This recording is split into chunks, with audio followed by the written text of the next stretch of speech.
Денеска е Иван Величковски, кој што е председател на Либералната партија. Господин Величковски, добро да дојдовте во Штип и во студиото на телевизија Старт. И јас си пред да ви кажете добар ден и на гледачите, морам да кажам дека нешто овде мене ми е интересно и морам со тоа да почнам. През конференција на 18 март. На 18 март Иванов рече нема да помилувам никого вака така, сега си го поволеше зборот, а Иван Величковски рече вака. За јавноста, за Либералната партија е јасно дека имајќи предните норми број фиктивни гласачи и така натаму, одлуката на Уставниот суд е само претходница на поставките кои може да се очекуваат од председателскиот кабинет во две можни насоки. Аболиција на сторители на изборен криминал во досегашниот период и аболиција на сторители на изборен криминал во иден изборен процес. Потполно точно. Еве, значи, така изгледало пред мене. Предпоставувате, знаете со кои си имаме работа, па ги погодите така работа. Добро ден. Добар ден, благодарам за поканата и драго ми е што го одржав зборот. Прашам тој збор за вас и за вашите гледачи, кој ќе се придам да оставам на својот збор. Поставихте одлично прашање, таа пресконференција многу мене се обидува да ја заборават што е можно побрзо, добро го лоцирате прашањето и нема зашто да глумиме едно инвентивно и слично. Либералната партија се засна на своите активности на три аспекти. На собствена политика, на собствена определба, на собствена програма, на информации и на анализи. Можеме слободно да кажеме дека трите точки се споија во креирањето на нови политички стави, во соопштувањето на јавноста, на оно што се случи скоро 3 недели пред откако ние го соопштивме. Јасно беше што сакаше да се направи со одлуката на Уставниот суд. Јасно е дека Уставниот суд ќе биде ставен уште еднаш во функција, односно ќе постои оби за ставање уште еднаш да биде во функција за спречување на сето оно што значи отворање на поставките во преку специјалното јавно обвинителство и слично. И јасно беше дека Иванов ќе дојде конечно до својот момент зашто бил избран пред 6-7 години. Всушност ова е една долготрајна инвестиција на ВМРО-ДПМН со неговиот избор, сега гледаме зашто била таа инвестиција. Сега имаме актуелна ситуација која што е прилично жестна. Доаѓате од Скопје, вчера Скопје беше налик на војно поле во центарот, макар што до некаде ми се чини во извештаите кој како си ги толкува така се понесуваат, дека народот се нападна од полицијата, некои вели дека полицијата претерала, другите велат, некои не сака да се осврне зошто тоа се случи. Меѓутоа, што очекувате во овој поглед? Може ли да ескалира ситуацијата, бидејќи повторно сме во ситуација на протести и контрпротести, што е опасно за Македонија? Да ги раздвоиме, да ги рашлениме прашањето. Прво, дали полицијата постапува согласно законот, оставам да толкуваат, особено некои што се најповикани, тргнувајќи од народниот правобранител до внатрешната контрола на МВР. Само ќе кажам дека доколку сакавме по устав и закон демонстрантите да бидат соборувани на земја и да бидат и кон нив да се пристапува така, слободно можеш и Гордан Јанкуловска да им остане министер за внатрешни работи. Тоа е прва работа и тука сакам да се знае дека позицијата, меѓу другото, на министерот за внатрешни работи со Пржински договор беше под полицијата да биде тргната од партиската употреба. Од друга страна, би сакал да верувам дека во МВР има професионалци кои нема да одат на газење на човековите права и се надам дека за обвинувањата ќе има темелна истрага. Денес е слушнат изјавата на министерот за внатрешни работи, дека полицијата постапува по согласно нејзините ингеренции и веројатно по нејзините правила на службата. Јас се уште ќе ја задржам мојата резерва кон неговата констатација. Председателот Иванов направи нешто што некои правници го толкуваат дека не е дозволено со закон. Што мислите за тоа? Дали сепак како председател има право на не на аболиција, туку на ваква аболиција, за предмети кои што не се започнати, за масовна аболиција? Ако зборуваме за самиот пристап кон аболицијата, значи јасно беше да го споменав и оној прв упад на Уставниот суд со самата уставност и законите во Република Македонија со покренувањето на поставката и одлука да се дојде со околу законот за аболиција, така да го наречам, во делот на правата на председател. Оно што за мене многу битно е дека председателот на државата во принцип лицето кое што седи во тој кабинет вчера се направи, односно пред некоја вечер, направи еден кој што и нашите сили на партијата што го предложи. Мислам дека се преигра. Прво мислам дека хитрена на страна сите правнички толкувања, веројатно ги дават луѓе кои што се многу покомпетентни од мене. Она што беше направено, денеска дојдовме до ситуација во која практично најголемиот дел од аболицираните кажа дека немало никакво одговор и дека не ја прифаќат аболицијата. Тоа дори денеска се обиде да го каже на некој начин и Никола Груевски на пресконференција, но тој го каже и оно што веројатно најмногу му одговараше, тоа е дека него правните експерти го убедувале дека тој нема начин да ја остави. Не може да одбие. Па може да ја остави на следниот начин. Значи ние вчера го кажавме тоа, јавно повикавме и драго ми е што во Социјалдемократскиот сојуз ја разбра и прифатија таа наша иницијатива. Значи прво ние побаравме да се констатира прекршувањето на уставот од страна на председателот на Републиката нема право да прекрши ниту еден дел од уставот, а најмалку членот 9, ставови 1 и 2, со кој еднаквоста на граѓаните не сме да биде доведена во прашање, еднаквоста пред уставот и пред законот, и втора дека не може да се создава политичка каста во Македонија со политичари кои што ќе бидат аболицирани, а да имаме луѓе не само кои што за 100 килачиња ќе лежат во затвор, тогаш ќе го постави прашањето. Зошто тогаш полицијата воопшто би требала да гони некого за помали кривични дела, за помали прекршечни дела? Зошто би требало да граѓаните да плаќат, не знам, казна за незапалени светла на автомобилот, а луѓето за кои што слушавме во сите тие објавени разговори, може ли тоа како да се поигруваат со човечки судбини, а и со државни и јавни пари. Од тука, мислам, затоа го направи може би малку подолго, но мислам дека Иванов направи многу лоша проценка. Вториот дел е што сега се отвори можности, ВМРО-ДПМН може да докаже својата принципијалност, бидејќи тие, ако не се лажем, изразија фрапираност, незадоволство и неверување.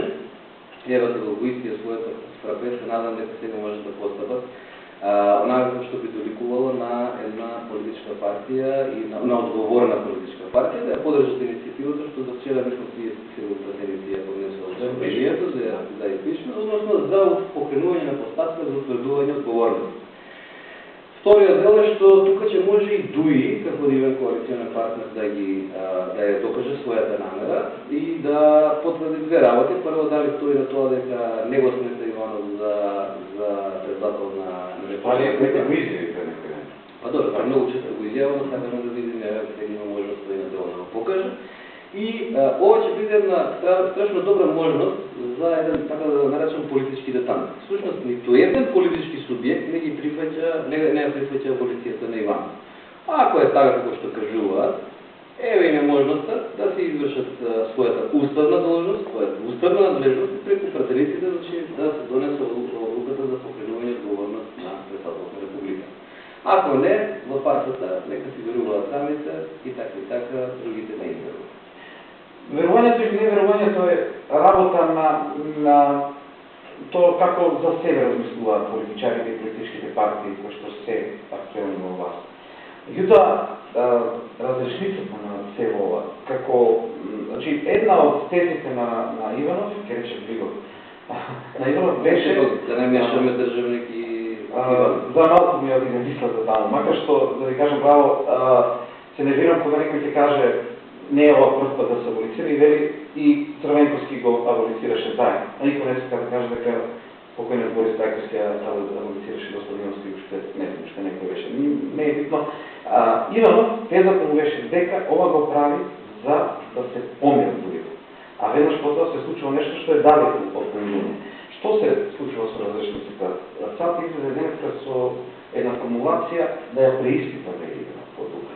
Дали може да дојде до некаков притисок? Може ли е воопшто евентуално повлекување на една таква одлука, откако народот излезе едни пред съда, на други пред парламент и влада? Да одиме во трите одговори на трите прашања содржани во едно. Прво, околу тоа што се предизвика. Се предизвика огромна подолга меѓу луѓето и таа е свесно предизвикана, за да може да разговараме за тривијалностите, а не за суштината.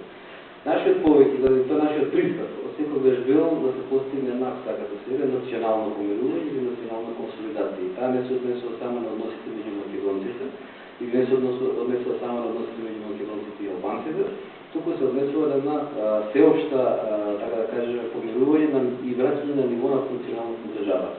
Во овој момент јасно е дека веќе функционалност на државата е доведена во прашање. Затоа че рековме, ако не се постапи по ова постапка која што е предлагана да се направи во собранието, всушност тоа ќе биде почеток на декомпонирањето на уставното уредување и на системот на Република Македонија воопшто. Оно што е општа борба на политичките партии да го задржат стековниот политички поредок, мислам дека и тоа веќе не е можно, значи ние од денеска сме политичка сцена во која сите пржински актери од 2002 наваму се барем поеднаш помилување некои многу повеќе пати. Тоа значи дека ние немаме кредибилно политичко лидерство ниту во државата, ниту во политичките партии, четирите, така да кажеме, сите на куп ги се еднакво така пржински подписници, таа е ситуација. Направено е изjednačување. Тоа е втората замка во која што извара Запад, е направено изjednačување со кое што обидувајќи се држи некаков орел на партијата што го предложи, мислам дека тој всушност направи контраустав. Трета работа, ги поставите прашањето на протестите. Јасно е дека протестите со нивната, така да кажеме, емоционалност, тој набој што го имаат напред, јасно е дека не може да бидат политички организирани. Политичките организации забележавте првиот ден. Дури се појавија некои опозициони лидери, не најдоа многу добар одзив, затоа што кон нив беше поставено прашањето. Што вие ќе направите? Не можете тука да се сликате. Тоа е многу логично прашање од еден граѓански сектор кој секогаш е бунтовен. И тука нема зошто да се лути. Различни луѓе ќе бидат напред, со различни во некои такви протести, забележувате дека Либералната партија многу внимателно остана на страна од упатување со повик, некои други вчера, ако не се лажам, демократите упатија повик. Дали сега тие ќе преземат одговорност за тоа што се случи, значи во сето она што се случи при протестите? Не, политичарите едноставно ќе си избегаат од својата одговорност, а таму некои студенти и слично ќе бидат оставени сами на себе. Тоа не е политика и ние нема да водиме таква политика и не ја водиме како така. Четврта работа, веќе сакаме да го разглобиме натаму прашањето. Завршницата овде ќе мора да биде повторно со седнување на маса, но овој пат нема да може да седне на маса само 4 поглавите заедно со ваков или таков медијатор, напротив сега ќе биде многу поширок ангажманот и инволвирањето. Инволвирањето ќе биде и на други политички чинители, нема да кажам партии, бидејќи партиското сега се помалку во сегментират ќе биде битно. И второ, ќе биде тој граѓански сектор и имаме граѓански организации во Македонија кои што не се подведени под ниту еден, така да кажеме, образ, или под ниту еден печат. Многу умено се обидуваат, овие се вакви, овие се такви, има граѓански организации кои што функционираат многу граѓански, несовремени од политика, и јас ќе го дадам следниот пример. Каде ќе ме повика студентскиот пример, јас ќе бидам со нив. Не тие со мене. Јас и сите ние од Либералната партија сме должни да тргнеме по нив. Зашто тие покажат што е една изворна сила, што е една незагадена, неконтаминирана политичка мисла и што е всушност целта и убавината кога ќе видите дека има луѓе кои што не се борат за функцијата, се сакат да направат нешто заради своје убедување. Нашата програма да ги отпрвен блок на реклами, после кои се враќаме со прашања и одговори, евентуални прашања од гледачите без многу коментари се надевам и ќе бидеме тука заедно со до крајот на емисијата наши ваш гостин Јован Величковски, председател на Либералната партија. Пред, ако имаме гледачи, како што реков, со прашања на кои што ќе се одговара, без да имаме многу време, бидејќи ретко имаме можности така да ни удостојат гостите, да ни дојдат и да одговараат на прашања, да ги слушнеме и нивните ставови. Мислам дека една работа забравивме пред малку во одговорите ставот на Соединетите американски држави, преиспитување на некоја така формулација имавме. Тоа мислам дека беше најкоректна форма која што е избрана за укажување за огромно прекршување на правната, но и на нормативна, но во исто време и на суштинската смисла на почитувањето на владењето на правото и на борбата со корупцијата, односно против корупцијата. Да не забораваме, че Соединетите американски држави не само што се стратешки партнер на Република Македонија и си голем пријател на земјата. Оно што ми е многу драго е што забележувам дека и тука таа тактичност и избегнување да се направи било какво преминување на црвена линија и оно што се значило повеќе дипломатско укажување, така е водена целата постапка. Но повикот да се тоа земе повторно на разбегување од страна на Иванов, значи дека всушност упатена е сериозна забелешка за целта и за самата поставка која што треба да овозможи практично запирање на кривични процеси против плејада политички личности, што значи дека борбата за еднаквост на граѓаните се забележува или потребата од еднаквост на граѓаните пред законот и пред уставот, без оглед на нивната социјална и политичка позиција, ја натираат сите. Да не забораваме, денеска на пресконференцијата на специјалното јавно обвинителство не случајно се појави британскиот, германскиот, италијанскиот, унгарскиот, не знам што кои се амбасадори. Тоа е показател дека меѓународната заедница стои за врските преземени во Парижина. Знаете дека јас сум еден од тие што го критикувал Парижинскиот договор и 3/4 од него те ги прифатат како така. Но што е битно? Тие луѓе се подпишале. Тие луѓе се преземале врската и очекуваат дека домашните политичари тоа ќе го прават. Сега нема изненада веќе тоа општо поништување со општата амнестија што е направено. Всушност сега се гледа дека одиме кон една, така да кажеме, нова фаза на разрешница на политичката криза. Веројатно и потрагата, така да кажеме, по нови дечки, по нови правци трае. Ама таа не е само меѓународната заедница, туку не се барат партнери од страна на меѓународната заедница, туку македонските граѓани веќе си барат лидери. Може би војна работа ќе испадне тотално во правилно, дека ова е почеток на разрешување на криза. Може. Може така да испадне. Ајде, да се допаѓа овој оптимизам и да гледаме позитивно и во најцрни. Може би не во насока на тоа што тој, но мислим и не на постапуваното од негова страна, но на некој начин може би ќе доведеме до тоа. Така. Ајде, добар ден за гледачот кој што имаме на линија. Добар ден. Поведете. Поздрав до емисијата, поздрав до лидерот на Либералната партија. Поведете. Другар Величковски, јас бака би почнал малку да е уводен дел, па вие да одговорите на три уводни дела во едно прашање. Вчера имавме прилика да видиме две професорки од правниот факултет. Различно толкување на правото во нашата држава. Дали е тоа можно? Првата работа се работи за професорката Каракавишија. Истите работи, новинарот од Канал 5 што ги постави прашањата на докторката Каракавишија, исто ги одговараше прашањата како денеска нашиот ценет председател на Републиката, што ги поставија новинарите од Телна, од ТВ Нова, од ТВ24 и така натаму. Дали професорките, две исти професорки на правниот факултет го тумачат правото различно и тоа огромна разлика. Едната страна го поддржува криминалот, другата професорка го кажува реалното правило кој треба студентите да го криминуваат во понатамошните работи. Како би го вие тоа оцениле? И дали професорката пред студентите Каракавишија ќе го брани криминалот во Македонија? До слушање. Благодарам многу. Благодарам пријатно. Прашањето, навистина поставите три прашања. Ќе дозволите соведам да задржам политичката коректност, иако денеска многу луѓе не би кажал дека ја заслужуваат. Ќе одговорам накратко. Интелектуалец не е тоа што се стекнува со диплома, туку таа ја добивате од јавност. Исто да се однесува и на терминот лидер. Секој председател не значи дека е лидер. Затоа ќе ги спојам тие сега две во едно. Зошто мислиме на крајот на кризата дека студентите денеска го окупираат правниот факултет? Затоа што тие студенти не сакаат да бидат продолжение на извор на, така да го наречеме, политичко толкување на правото. Правото е таа создава норми, но нормите ги одразуваат општествените вредности. Тие млади луѓе денеска им упатувам комплимент затоа што сакаат да ги одразат вистинските вредности и затоа што не сакаат утре да излезат и да бидат, така да кажеме, оштетени правници. Зошто тоа го велам? Затоа што тие истите толкувања, добро забележано гледаш, тоа се истите толкувања кои што представуваат на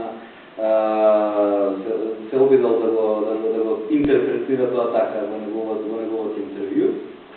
Во исто време, вишокот експертска енергија очигледно покажува дека може да биде и штетен. Мислам дека многу луѓе денеска, многу од професорската села, обидувајќи се да се додворат на власти, да застапуваат не убедување, туку само да застапуваат квалификуваат став што одговара на власта, се дисквалификува и од научната, а и од општествената сфера. Сега имам едно гледаш, нема гледаш, но се исклучи имахме, Ивано вели кој не сака аболиција, нека го побара тоа писмо. Ова е негова изјава, веројатно денеска на таа пресконференција, за која што пак Телма има своја интересна изјава, вели не сакаме да бидеме покритија за медиумски плурализам на Иванов. Имам неколку поенти. Ризикот се да излеземе од кризата, председателот Иванов вели. СЈО го прашува Иванов како ги даде тајните информации. Избори се необходни после тоа почистување. Амбасадорите ги пречекорија овластувањата, меѓутоа изјавави дека домашни странски служби имали информации за намери за ликвидација на 20 политичари или лидери. Како ја толкувате целата оваа пресконференција денеска и дали значи ретерирање може би восторовите или бара некој начин на видите странци дека е транспарентен и слично? Човекот за прв пат се најде во улога да свати зошто го пополнува физички просторот во Вилата Вода. На крајот на пиштата запрашаме зошто сите органи на државата имаат своја седиште и резиденција, само председателот на републиката има вила. Тоа одговара многу. Втора работа е дека во овој момент сметам дека тој не може да се снајде добро, затоа што оваа цела поставка која што се води, тој ја против себе ја навлече во самиот старт, целата која што во прва инстанца се го кандидираше и застануваше за него во далечната 2009 година. Тој е сега практично препуштен на партијата која што го кандидираше. И вториот дел од проблемот е што неговиот легитимитет е оспорен и од страна на коалициониот партнер на ВМРО, односно од ДУИ. Всушност, на низ овој пример, сега гледаме зошто ќе биде неопходно да пристапиме во некоја блиска иднина кон уставни промени кои што изборот на председател на републиката ќе го вратат назад во собранието. Значи, непријатно е да се каже дека всушност ние сега се тоа што сме заговарале заради потреба за функционален политички систем, сега ќе мораме уште погласно да го зборуваме и тука верувам дека ќе има општ консензус за да спречиме уште еднаш ваква ситуација да се случи. Трето, Иванов сега се обидува да го искористи моментот кој што го има и всушност тој момент му е наменет низ медиумско внимание преку медиумите кои што за кои што всушност и вештајот на Трибе и општите забелешки на сите и домашната и меѓународната јавност се во делот на нивната слобода, односно неслобода. И од сите тие причини заедно земено, всушност Иванов сега се дисквалификува од ефективен и корективен дел на извршната власт и практично зазема страна. Заземајќи страна, тој всушност станува неупотреблив, многу ми е криво, затоа што, искрено речено, во времето кога беше асистент, го познам Иванов како еден доста квалитетен асистент, сум слушал дека како професор исто така бил доста квалитетен. Сега забележувам дека и професорката Каракамишева исто така која што имав можност за време на студиите на правниот факултет во Скопје да ги слушам незините предавања како асистент, забележувам дека навлегол некој чуден вирус меѓу таа генерација политичко-професорска. Има многу нешто од денешниот разговор имено со уредниците кои што покренуваат една од тезите кои што би сакал да ја прокоментирате е следната. Вели, СЈО е институција за долг рок, не за краткорочни цели интереси кои некој сака да ги постигне. Нека завршат изборите и СЈО нека продолжи со работа. Очекуваме СЈО да придонесе за излез од кризата, а не дополнително да ја заплетка и да го искомплицира уште повеќе излезот. Мислам дека таа е негова сезона. Да, значи избори па работа на СЈО. Можно ли ако има избори да работи потоа СЈО и зошто не би работил сега? Една од целите на изборите, зашто тврдо ќе го играе ВМРО за помалено прашање за крај. Една од целите на овие избори е толку да се спречи, така да кажеме, да се побарат СЈО во еден период да остане неактивно, во најнова мера, затоа што тој ќе биде во период на кампања. Тоа е едната работа. Втора, СЈО денеска покажа со својата пресконференција дека има предохитрено практично овие обиди за скаламути што се направени со аболицијата од Иванов. И од тие причини, тие денеска всушност кажа дека без оглед на се, согласно член на 97 став 3, ако не се лажам, дека всушност аболицијата не го одвојува конфискувањето на финансиските средства.